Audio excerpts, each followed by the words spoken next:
How do you get 500 million people to be literate? If we put a human in the loop, we'll not solve this problem for decades. What do I teach my kids? You learn B, and by the time you graduate, B is obsolete. Do we even really need schools? It's no longer about the content, it's about the engagement with the content. These tools are just not human enough for us to fulfill that role that you just described.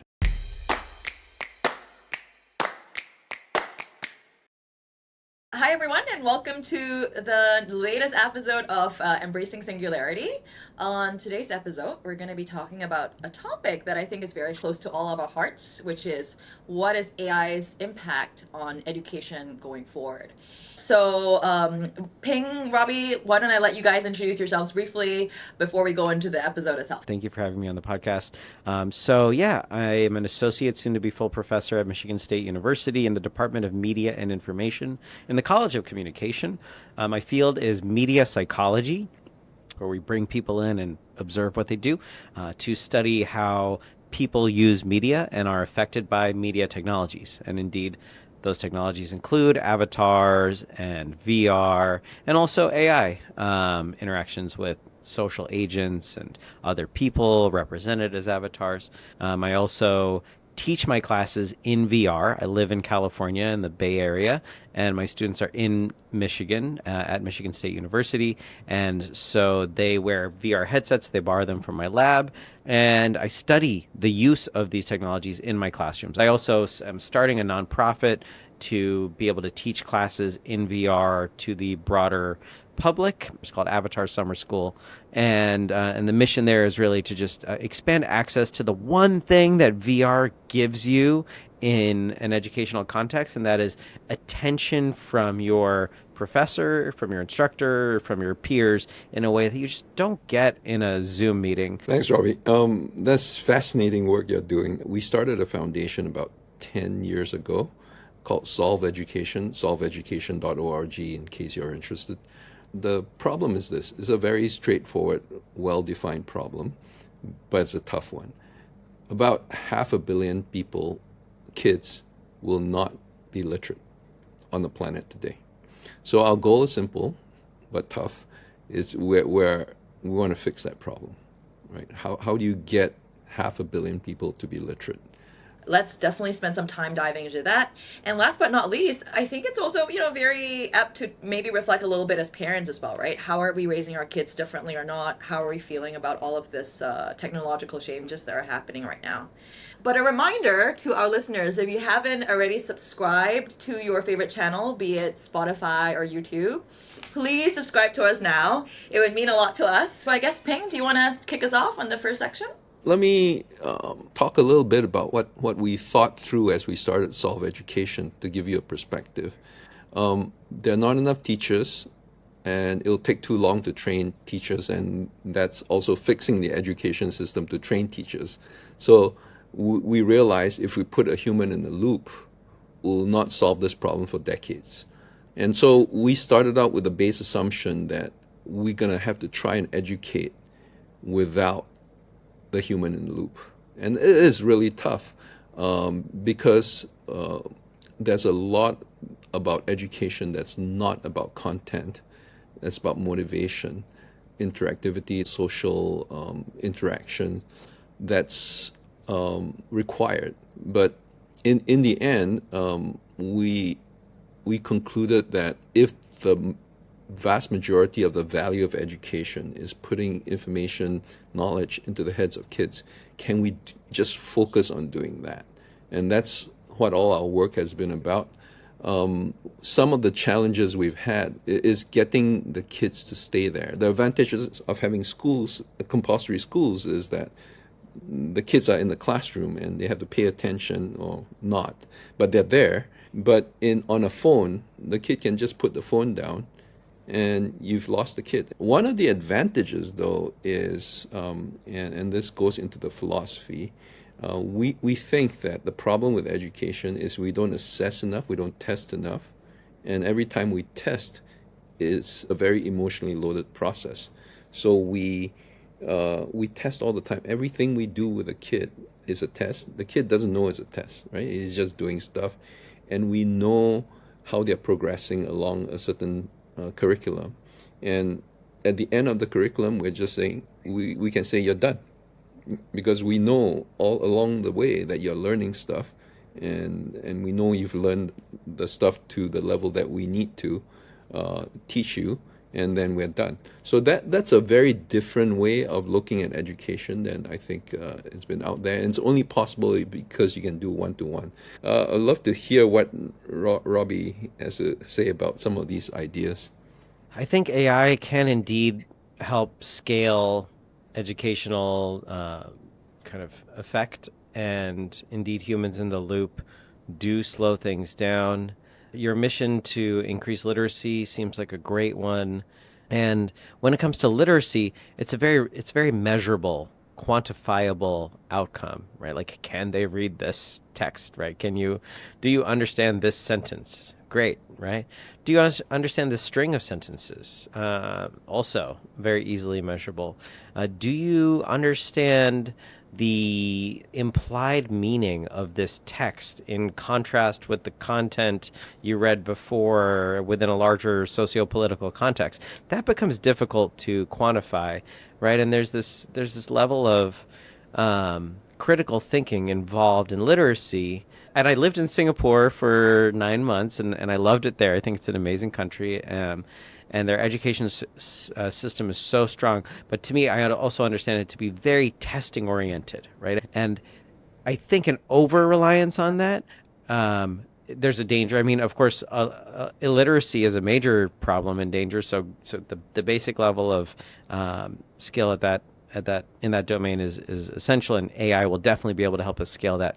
But I wonder if how well can these AI tools be trained to get us to that level of media literacy, or like contextual literacy in understanding, like when you read this news article, there's an implied bias and you need to be careful about it, or like when I read this poem, there's a deeper, like, emotional meaning to it. There's an art form here that you need to learn to appreciate, and those aspects of teaching, I think, are going to be more difficult for some of these tools, and more difficult for some of these assessment mechanisms. So that's a provocation. What do both of Yeah. you think? Yeah. You know, one could argue that testing and some foundational knowledge, right? Even in a model, you think about pre-training, right? It needs to have some knowledge, all right? So, can a child calculate 1 + 1 = 2? But the big question, I think, is as AI increasingly is able to do a lot of that work for us, how do you think about educating a child when AI can actually do a lot of the knowledge work, right? What is the role of education, right? Given that AI increasingly can actually do some of the intelligent work for you. So I think testing is helpful perhaps to, like, lay some of that foundation. But at the same Hmm. time, I would argue that, being able to ask the right questions, being able to Hmm. know, be curious about asking questions even is equally important, if not more. So I think that balance between testing and having some foundational knowledge, but also, some of these what we call core skills, may actually evolve as AI is able to do some of the heavy lifting. I don't know. What do you guys think? Robbie broke it down into sort of these two chunks of work educators need to do. The first chunk is just the mechanics of can I read, can I write, can I add. So you need all these basic foundational skills, and those could be, I think, fairly programmatic in how we educate kids on. We have to get there. The literacy piece needs to be taken care of, but our goal is to get people enough education so they can find a job internationally. Now that we're starting to think about singularity, that makes it a little bit harder to think about. But the idea is that you're functional, not just being literate, but you're functional in some kind of role that requires you to interact with people, and think about certain things, right? We want to allow people to get into critical thinking, into EQ, into all that stuff. We haven't touched that stuff yet, so we don't have a strong idea on how AI could play a role in this versus humans. My assumption is at some point AI could do this, right? At some point in the future. But the more interesting question is, what do we teach our kids now, right? Now, especially in emerging markets, when you see coming up in a few years, a lot of jobs you thought would be premium, smart people jobs, they're going away, right? How many more consultants do you think McKinsey will be hiring in the next, 2, 3 years? It's a real concern. I was recently at a hacker, like a hackers That's group fine. in Singapore, and there were a lot of students there actually. And I was like, "Oh, you guys are so lucky! It's like a great time to be a student in AI. You can build stuff."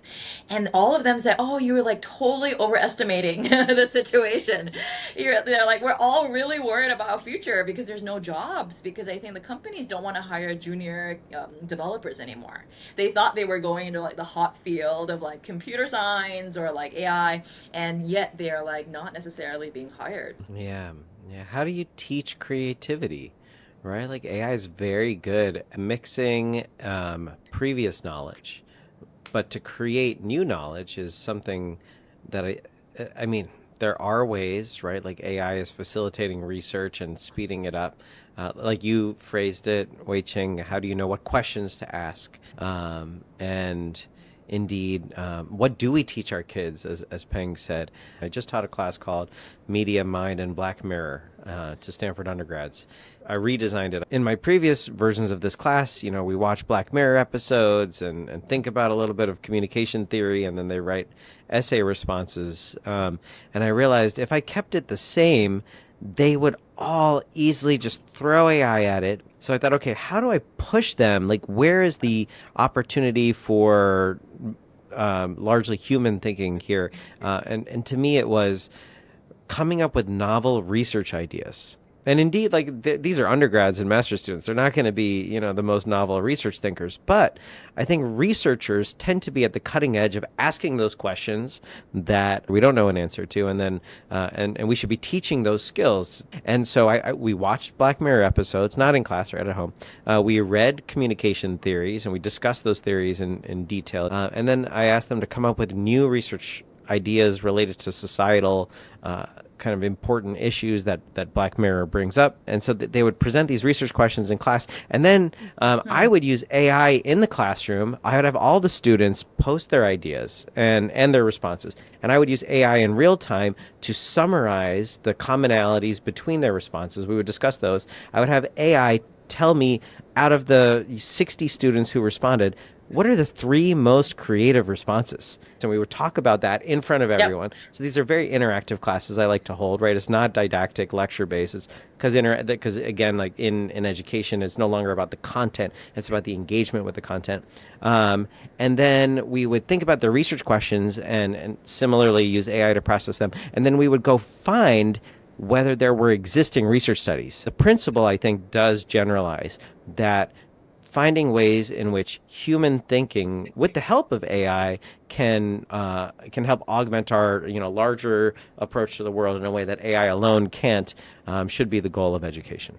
Like what you said, right? I think there's two things that were interesting. So the second one was using AI to augment. I really like that you were using it to like even probe deeper, right? Like which one was the most interesting? Maybe are there other topics that we left out? Using it to synthesize, to probe as a teacher. I think that's really, really awesome and something I haven't seen yet. The other thing that you mentioned was also what question do you ask as an instructor, right? And in this case, as you said, it was easy for people to like regurgitate stuff, but to able to, innovate and come up with new research topics, that's also another thing. And also, being able to expound on things, being able to innovate on things, I think that's very important. Yeah. But Yeah. I wanted to say something actually, which is, I've been looking at preschools recently for my kid. And the pedagogies of each school have been quite different. Broadly speaking, there's, like the more academic ones, going back to the first point that you were making about testing, right? There's like very based on like worksheets, memorization, and so forth.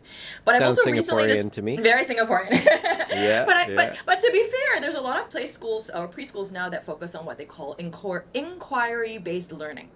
So as opposed to necessarily me teaching you 1, 2, 3 by making you remember it, it's like I could be like, hey, Robby, how many apples are there on the table, right? Let's go and collect as much pebbles as we can on the beach. How many did you collect, right? Why do you think there's only 10 or why do you think there's only 20 of this kind of pebble? Through asking questions, you also get to building foundational skills, right? And I think, as educators, increasingly, I think the pedagogy does matter, because I think in this world, being able to be inquiry based, I would argue, matters even more, as AI is able to answer a lot of questions for you. So we sort of summarize this in terms of, it's really hard to figure out what to teach our kids, but if they can become philosopher warriors, that's what you need, right? That's sort of the high level Mm. conclusion. Because whatever happens in the world, you still need to engage people in terms of what the world could be or would be, or what are the problems to solve, and then solving them, right? So that skill set to think through the issues that we want to deal with, and then to get people to solve these problems, are the basic requirements to create value in society in the future. Now, maybe is this experiential learning you guys have been talking about that gets us there, because it's not about the exact thing that you're learning, the skill that you're learning, but the ability to pick up more things and figure out what's relevant and what's not, and then of course how to work with people to get things done. I think that's sort of converging to be the answer on what do I teach my kids. One of the things, Ping, you and I talked about in one of our earlier episodes is the opportunity for AI to actually personalize and become your best friend. Lots of people are talking about how ChatGPT, even for adults, really, are becoming our companions, because they know what are the questions we ask the most about, and so they're both becoming our companion, but they're also able to teach us if we really wanted to on very specific topics. What are you guys' thoughts on this topic about personalizing experiences for you, being able to teach you at an individual level versus having to rely on your teacher or a parent in the past? There's a lot to be said for a teacher, i.e., AI, that can follow you through every single step of learning that you're going through, right? So it understands what you get confused by. It can back off. It can move forward. It can realize you're learning too slowly, and you're bored, and push you harder. In fact, one of the ways we look at getting kids to learn is we adjust your failure rate to be about 20% or so, right? And if you get too many things successful, we'll increase the difficulty of the questions, and decrease it if it's too hard. So there's a very significant advantage to be able to just track uh, how someone is doing as they're going through the learning process. And I would argue it's almost impossible to do it with a human teacher, because there's a lot of details that needs to be going on, and you don't have time for one kid on this, let alone a classroom full of kids. So I imagine AI, as we develop education, will become core to pedagogical approaches, in that they hang out with the kids to make sure the kids learn, and then report to the teachers in terms of how the kids are doing. I'm very curious, though, in terms of Robby, what you're thinking about how humans need to be part of this ecosystem, and, as kids learn. Yeah, humans in the loop is an important question, and I think we will decreasingly have humans in the loop, but we need them now because these tools are not ready yet. Um, Same class, Stanford class I just taught, many of the Black Mirror episodes are about human AI relationships. And so I made the final project for this quarter to have these students who are all very adept at using LLMs, ChatGPT or Copilot or whoever, as a tool, right? I had them interact with the tool as a social agent. I had them customize a persona. We gave them a template like, you are a fairy from another fantasy land, or you are a dragon, or you are. So I had students do this and interact with the agent multiple times per week, and then submit weekly surveys that they got themselves, and then analyze their own data and to see how their interactions changed over time. But what I found is the students were very disappointed. First couple interactions are great. and some of them customize like you are a job coach or you are someone in the future career I aspire to. Some of them customize their AI to represent real people, like you are this character from a TV show that I know, or you're this real politician.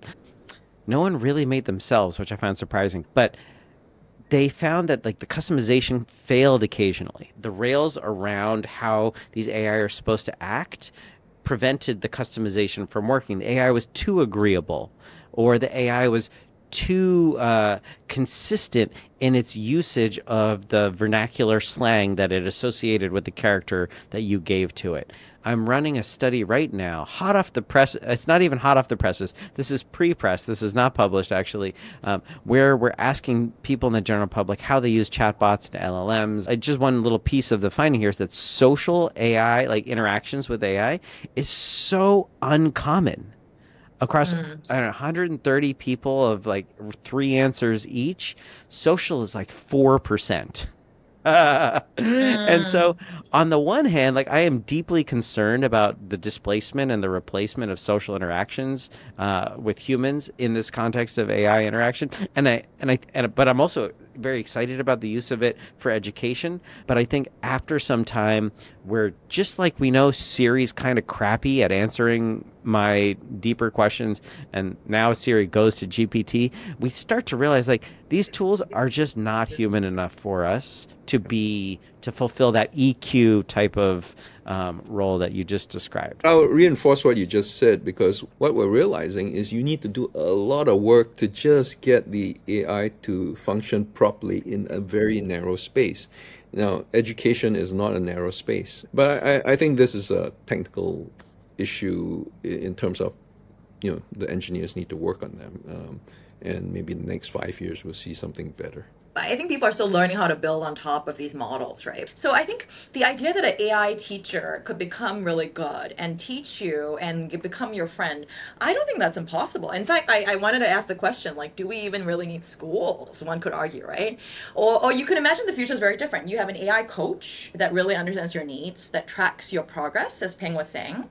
But maybe you go to school to like party with your friends. Maybe you go to VR Socialize. environments to like, maybe go for certain classes. Maybe certain classes that you really want to discuss with people, right? So let's say this is a topic that I want to specialize in. Maybe I do benefit from talking to a variety of people. Then I go into that VR environment for that. And then school, I go for partying and dating and to meet boys or to like build EQ skills in specific settings, right? But the learning, at least in the traditional sense, could be done with an AI teacher. Why should school look the same way as it does now, where you go to school every day, you're taught in the same way by a teacher who may or may not be able to customize that teaching for you individually, who definitely certainly can't track you in the way that Ping you were describing your app does for, your student. I'm a bit of a pessimist here. So, Okay.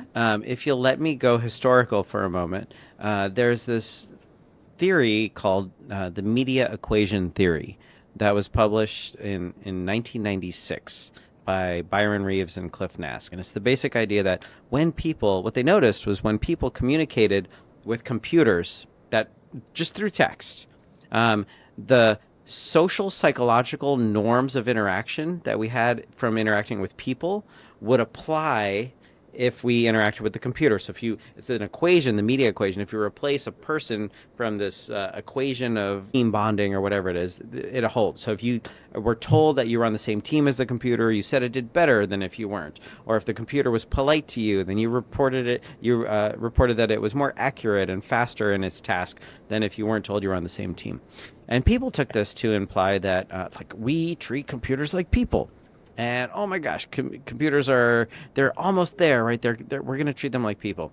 But what we noticed over time, so we got actually one of my most cited papers is called Building a New Casa, and it's trying to understand how social scripts are like the kind of modes of interaction that we have with people. Like when I walk into the office, I act this way. When I come home, I act this way, right? How those social scripts were being applied to computers because we saw them in acting in a way that reminded us of people. So we would apply that social script. But through repeated interactions, after the novelty effect wears off, we start to create social scripts for computers. We start to recognize, like, oh, these things are not people, and we're going to come up with new ways of interacting with them that aren't the same ways that I interact with people. And so this is why, like, when you talk to an agent online over text, you probably, if it's not a smart agent, right? Like, you don't need full sentences. You don't need to say please and thank you. Maybe you fall into those things, but when people started to see that, they're like, oh no, the immediate equation is dead, right? Like, it was a flash in the pan. And the point that I like to make is, no, the immediate equation is always going to be with us, but it's only going to be with us for the newest iteration of the Right. technology. Yeah. But then that iteration of the technology will become old to us, and we will slow down, maybe even stop interacting with it in as social a way, because there's always going to be something we recognize about it that's not human. Whether it's like, I mean, if we get all the way into the far future, it's like the smell. And I have a neighbor who's like, well, one day these computers are going to smell human too, because we will be experiencing them through a Neuralink chip, and That's right. Yep. I don't know. I don't want to believe it. I want to believe that there's something special about humans that we can hold on to, and I think that's the fundamental philosophical question here. But I wasn't advocating no human interaction, right? So just now in my example, I was saying, the AI coach could be teaching me, some of the fundamental stuff, but I could go to for the interactive stuff, or I could I be in the totally agree. VR environment for some of, let's say, the discussion stuff, right? So there could But be I don't different think it's just environments like for the different things. going. I agree with you, but I think Yep. it's not just the social. I think you still will need a human teacher to be in the loop. How Okay. much in the loop, right? Like in a minimal in the loop, maybe that's fine and increasingly fine. Interesting. But The way I look at this stuff is I think people have too much of the Terminator brainwashing, right? The AI is a tool, right? AI is a tool, and the whole point of tools is they allow us to live as humans even better, right? Even better. So if it doesn't do that, then it's a pretty bad tool. And so if it helps us learn faster, great, we use it. If it doesn't, we put it aside. And some of the things we do together as human beings, we don't need AIs to be part of that, right? Like having fun together in the field playing football or something else, right? so tools are complex, but I agree with you that fundamentally, right? It's not a human, and we will recognize those limits. Wei Ching, I agree with you that that AI coach will increasingly be excellent at fulfilling the role of teaching us some of those skills that we need, but without a human in the loop, the AI won't be great at pushing us beyond AI. This can be a segue into your work in immersive environments, right? Because, you have been teaching your classes using VR headsets. I guess I have two questions. One is, what have you learned from doing that? And the second question is, having done that, given all this discussion we've had about using AI tools and having humans in the loop, how would your ideal educational experience look like? Okay, let me just hint at the ideal. It's that Peng and I team up, and we bring literacy to kids all over the world uh, through VR and AI in a way that balances both the technologically kind of automated side and the human-based kind of social presence-oriented side.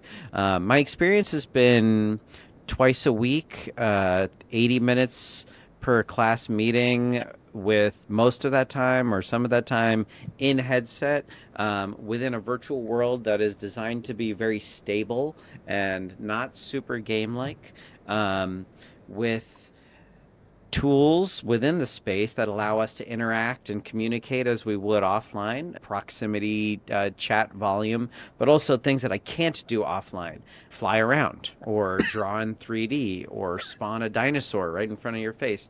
And having those tools, somewhat ironically, makes it easier for kids to pay attention. In person, they have this computer that gives them a window to all the things, right? They literally play video games while they're sitting in my lecture because there's 200 of them sitting there and I'm not going to know.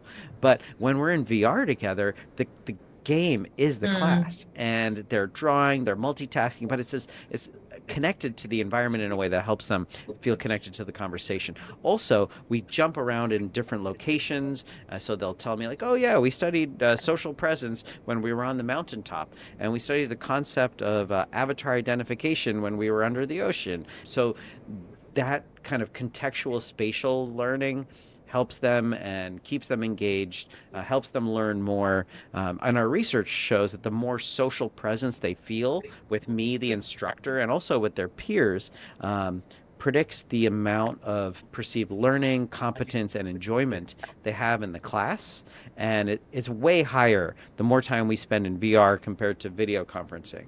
So we have strong evidence here that students are having a good experiences, and it's like relatively basic. Like the ideal, just to answer in two sentences, is the technology needs to be easy to use, and then it needs to be integrated with automated features like the AI type of solutions that Peng is talking about. Maybe not always in VR headset, in ways that allow us to take advantage of the prime affordances. Do you know the term affordances in the media technology research space? Affordances are kind of what technologies allow us to do. So we need to take advantage of the affordances in ways that facilitate better learning and don't hinder our kind of enjoyment and comfort, and of course, uh, access to the space. So in a VR environment, what does that mean? Does that mean that you as a teacher occasionally call my name out? Like what does social presence mean in your research, I guess? Yeah, Yeah. yeah. So social presence is the extent to which we feel like we are co-located in a space. Like we are together right now. I feel like we're together, even though you're on the other side of the world and it's the morning for you and it's the evening for me. Uh, and it's also the extent to which I feel like I am aware of and interacting with an intelligent entity. So you're responding to me, you're asking me questions, I'm responding to you. This back and forth leads to a high level of social presence. It's also the extent to which I feel like you are paying attention to me, and I can return that attention to you in a way that aligns with expectations. Have you tried making one or two of the avatars in your class AI? Like, give the That's a AI great a question. character and put it in there and see what happens and Yeah, how it. yeah. The platforms that we use do have AI-driven avatars, and I don't use it so much in my work because the benefit, as I mentioned, really is that attention from me, like human me, and the peers around them.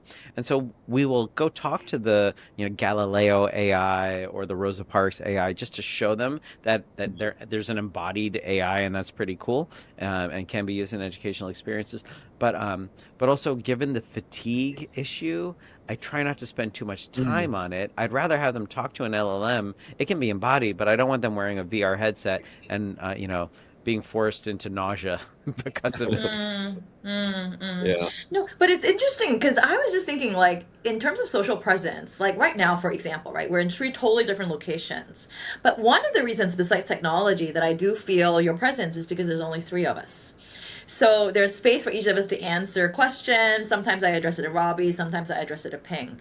In a classroom, let's say you have 40 people, going back to the old metric of education, which is teacher to student ratio. I mean, what is limiting is that there's only one of you, right? No matter what, even if we're in a VR environment. But let's say you had like, Galileo, I don't know, like if you had like, all these characters that you're teaching as avatars who I can interact with, you could break us out Hmm. into small groups such that you can scale yourself. Could that be a solution to this social or even an augment to the social presence problem? Yes, but um, you still want that teacher to be integrated into the process of running the avatar of the teacher or the LLM of the teacher, even if there are 25, representatives of the teachers. The human teacher still plays a role in monitoring, making sure that they're getting to their outcomes, I guess. At the same time, you could have digital avatars playing, and they could be your TAs or your teaching assistants, or they could literally be the characters that you're trying to, if it's a history class, they can be historical characters. Yeah. So these digital avatars remind me of what I was going to talk about earlier. Is one of the most interesting conversations I had last year. I met with a researcher that was taking oral histories of people that were involved in the Vietnamese War. It's 50 years ago last year that it ended. So I was talking to him and asked him, so how many people have you recorded? He said the last 7 years about 800. I went, oh, okay. But there's 20, 30 million people involved, right? So you're going to miss most of that. So the person who funded this project is an AI person. So we're thinking, I don't know what's become of that project because I didn't get back to them, but we're thinking, hey, maybe we should get an AI interviewer and record the oral history of 1 million, 2 million, 3 million people, Ooh. right? And then um, imagine the kind of things you could do with this stuff, right? In Da Nang, in the battle on the 2nd of May 1972, let's see who was there, right? And then what did they experience, etc. I at that conversation, I felt if we did this, the nature of history will change, right? We will have millions of life, I guess, life experiences that we could draw from to understand what's happened.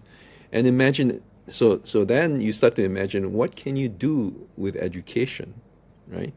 You can sit down and talk to 3 Vietnamese and 3 American soldiers and understand their experiences, right? You can do lots and lots of, you can make grand movies. You can make movies that zoom down to each Absolutely.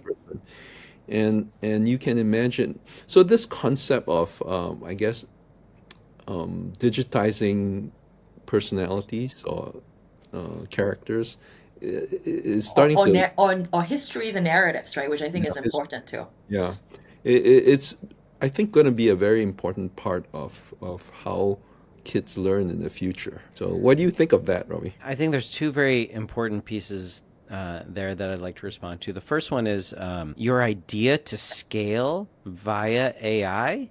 That's a type of creative application of this technology that that new education, if we want to call it that, should point us toward, right? Mm. And so hopefully all those junior level jobs aren't lost. We come back to them because we realize, like, oh, there are so many ways we can scale the things that we were Mm. doing before, but we need more people to like think of these ideas and have creative ways of doing that. So kudos on, yeah, an awesome idea there. And then the second piece of that, education as an expanded kind of experience of interaction with oral histories facilitated via avatar. That's great because regardless of whether we're actually talking to a human, we attune to humans more. Even, from babies instinctually, right? They pay more attention to faces. They recognize that smiles are positive and frowns are negative. And so if we can learn through interactions with agents that are mediated by avatars in this way that gives you access at a granular level to the different pieces of history, kudos. Love it. Great idea. But one point I wanted to make is it's not just cool because it's like interactive. It's not just cool because it's like memorable because it's a human. But I also think that it would be really interesting because right now we learn history or anything for that matter through a textbook. It's like one version of someone's version of that world, right? Yes. Yeah. And it could be, and that's very much influenced maybe by like the current Ministry of Education or the textbook author, History is right? written by the winners, as they say. It is. Or, and I'm saying, maybe if I were to interact with like 10 veterans of the war and 10, like victims in the war, like I might come up with my own interpretation of what happened, right? And I think that that possibility makes it very, very interesting. Yeah. I love that Yeah. optimistic view. I don't think But the it might be winners the are ever gonna opposite. the winners the winners are unfortunately not only going to write the history, they're also going to write the rules on the AI that the people get Okay, access to. okay. The unsung kind of potential hero in this technological trifecta, in addition to AI and XR, in the future of the metaverse, is blockchain. If we can rely on systems that allow us to like get our history and our education from a decentralized actor, then really, like, what's the harm in representing both sides, right? If the nodes of the network are sufficiently distributed between the U.S. and China and Singapore and all and Russia and Ukraine and all these different socio-political contexts, can we get truth more easily, or do we just get a whole bunch of like opposingly biased stuff? I mean, maybe that's what truth is anyway. Can I ask, since you are a academic in the media and communications field, right? Social media in the past 2005 is Facebook, right? So now it's about 20 years now. You can say that it's definitely democratized voices, right? So people who we've never heard from before now have channels. But at the same time, I guess partly because they're run by big tech companies, the algorithms optimize for, certain things, right?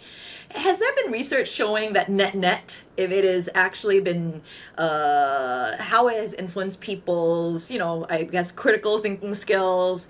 How has it affected opinion? Is it more diverse or is it less diverse than before? Is there research on this stuff? There is overall polarization.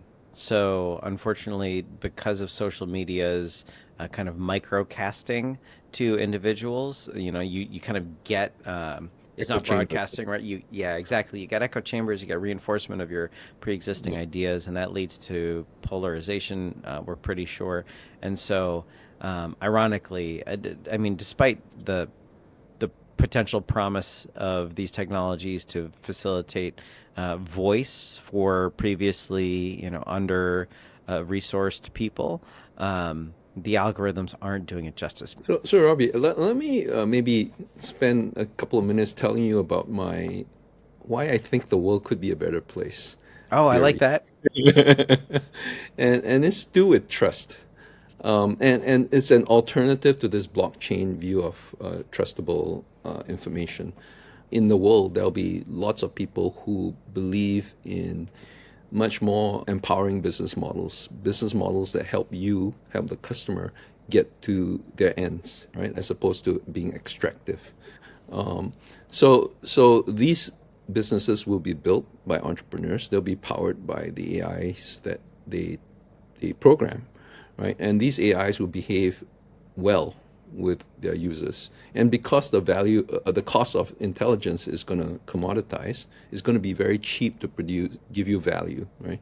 You make friends with people, and then occasionally they need to buy something. You sell stuff to them. You're not focused on the sale, right? You know that if you have a long-term trust relationship, you'll get revenues coming in, right? It's a bigger statistical model. Those trust notes, where in the end millions, maybe hundreds of millions of people absolutely trust these trust notes, will be sources of truth also. Because if you ask the AI in the trust note, CNN said Trump said this, is this true, right? If it lies to you, it loses trust, and therefore it will fail, right? So it cannot afford to lie to you. And so there'll be more of these. And I think these businesses will succeed a lot more, even for technical reasons, like, for example, the cost of acquisition, right, is next to zero after a while because your retention is 100%, right? They stay with you because they trust you. So I think there's a reason for hope that AI enables certain groups of entrepreneurs who believe in non-extractive business models to be successful, to reach out to millions of people, and therefore provide platforms for people to find out truth, basically, about the world.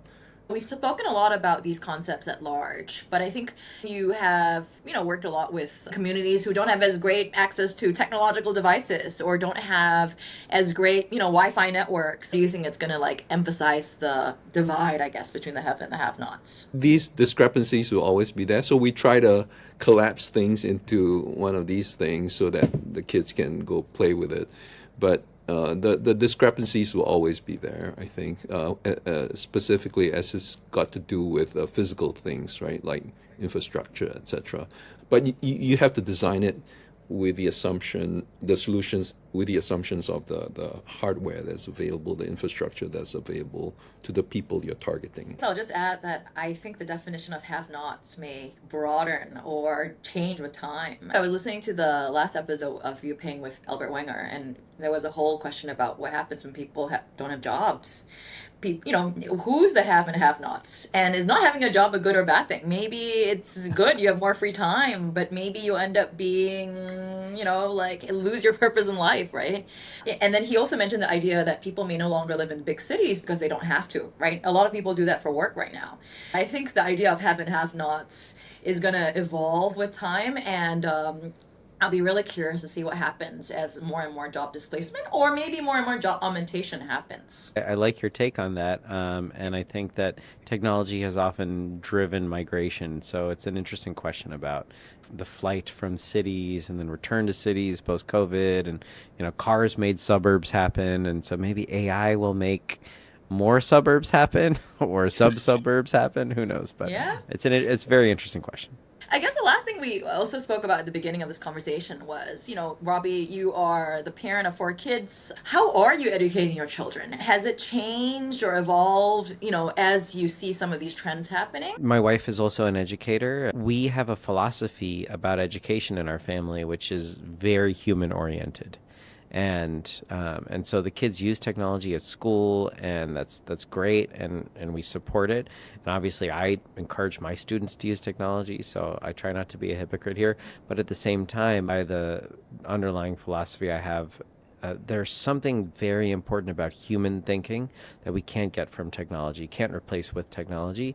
And so we want our kids reading physical books. I don't let my kids use VR much. I let them play a little bit here and there, and I want them to have a basic level of media literacy with VR and AI, of course. But I also discourage it largely. I think that most of their peers and their cohort members will probably err in the direction of too much use. And there'll be something lost on the human side that hopefully my kids have a handle on.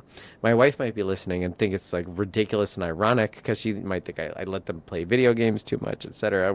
She's even more so in the direction of resisting. But resistance is not futile. As a parent, it's so important to set clear limits on your kids' technology use, especially screens of all kinds, but then video games, AI, VR, like just recognize that overuse of these technologies disconnects us from understanding elements of the human experience that are essential to learning and development. To be honest, this conversation has surprised me, Robby. Like, I feel like in my mind, you're the guy who's like advocating everyone to use these new technologies, and you're like one of the few professors using this very proactively. But on a personal front, you're like, oh, I gotta like limit the usage of this. I Never find that get very high on your interesting. own supply, as they say, Yeah. right? Yeah. One of the things I've taken away from this conversation actually is that, I told you I was looking at preschools, right? And they have different pedagogical approaches. I feel like the idea of inquiry based is like more important than ever. Like being able to ask the right questions, be curious about the world, the philosopher warrior thing that you were talking about. And then, Robby, I think you talk a lot about what does it mean to be human and like having that human touch. uh, I'm gonna think deeper about that actually and what that means. Combining that inquiry based with, I guess, a nice balance between human and the machine, but also being open and leveraging the machine, right? Like, I think today we Yeah. talked a lot about how machines can augment the teaching experience. I think there's a lot of innovation that can be done in the education space too, by the way. A lot of stuff that we discussed today, I don't feel like I think people are talking about it, but I don't think we've really seen the applications of a lot of these things yet. So I would say I started out nervous about education and AI, but I would say today's conversation actually made me surprisingly even more excited. But also, as you said, being very thoughtful, I think, about like what pedagogical approaches or what exposure I give to the kid going forward.